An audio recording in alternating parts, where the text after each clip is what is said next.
Hey everyone, today I want to talk a little bit about commission and equity, the kinds of roles that offer you these compensation structures, and what you should look out for in negotiations around this compensation metric. This question came from my DMs. Thank you so much to the person who submitted it. Please keep the questions coming. Comments are great. I can then just reply with a video, or if you prefer to remain anonymous, you can always DM me and I'll try to do a video on your question as soon as I can get to it. Let's talk a little bit about what kinds of roles get commission and equity. So first of all, commission is typically a compensation structure that you'll see in sales or business development, partnership roles, anything that has a component of carrying a quota and having to hit sales targets is going to potentially come with a commission pay structure.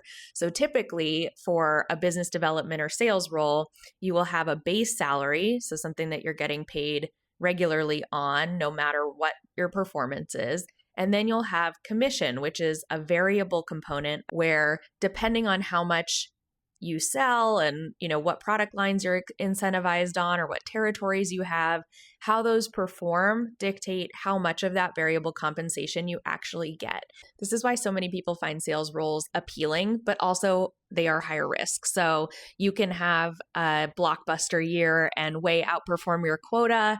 And that means typically that not only do you get the full amount of that variable comp that is outlined in your offer letter, but you can also sometimes hit accelerators that will let you earn even beyond what that variable compensation number looks like. So you can make what you would make in 3 years in 1 year if you have an amazing year. On the flip side, the risk of that is because you have this part fixed, part variable compensation in cash, you are looking at potentially a smaller variable component if you have a tough year. And sales roles, you don't always have a ton of control over that, right? There's all kinds of factors. Maybe you are assigned an account or a portfolio of accounts that are just not having a great year. Maybe you're in an industry that is going through tariffs or navigating some difficulty and uncertainty, and they can't commit to anything in the short term.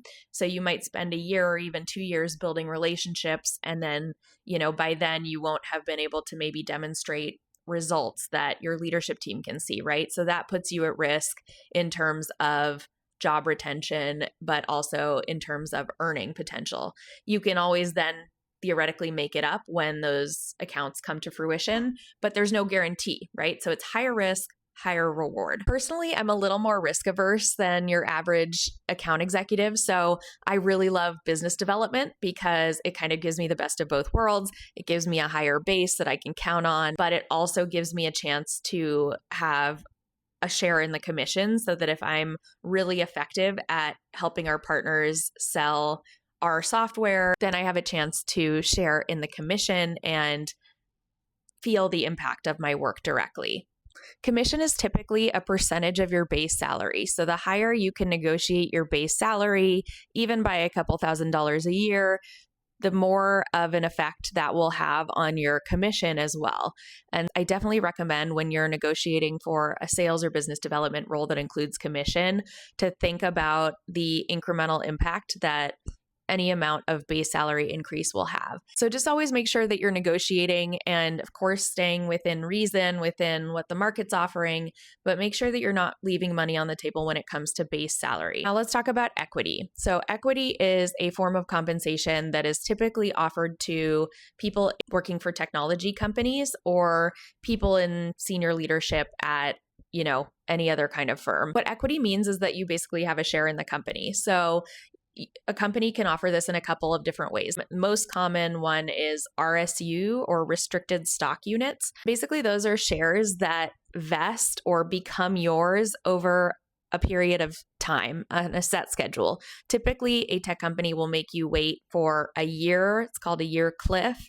And then your shares will start vesting on a schedule, usually quarterly. So that really incentivizes people to stay at the company and continue to invest in its long-term success by staying present and working for the company and helping it grow. Another kind of stock unit is performance-based stock unit, PSUs. So essentially it's about helping your company achieve a certain milestone. If your company is trying to hit $1 billion in annual revenue, maybe that's a target. And then some of those stocks that they have allocated to you will become yours. The third type of equity that's really common is options, stock options. So what those allow you to do is basically, again, on a set schedule that vests the way that RSUs or PSUs do, you have a certain number of shares that you would be able to buy in the future at the current price. So say your company's shares are worth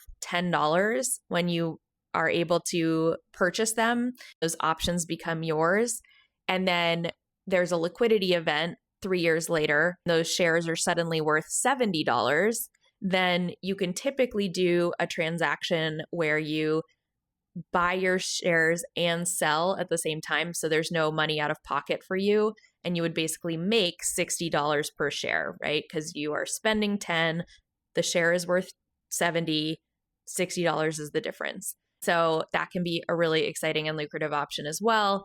But again, it does require you spending your own money. And so if you leave the company before there is a liquidity event, but after you have options vested, you can choose to spend your own money on those options. And then you will have stock in that company that the average person who hadn't worked there would not be able to get. So equity is the form of pay that can honestly scale the most, but it's all dependent on the company. And this is a good litmus test of how much you believe in a company that you're going to join. So it's really important to do a lot of research about the company's current performance, information you can figure out through your interview process that will help you determine whether working for the company and investing in the company is something that you really believe in and something that you believe can make you successful.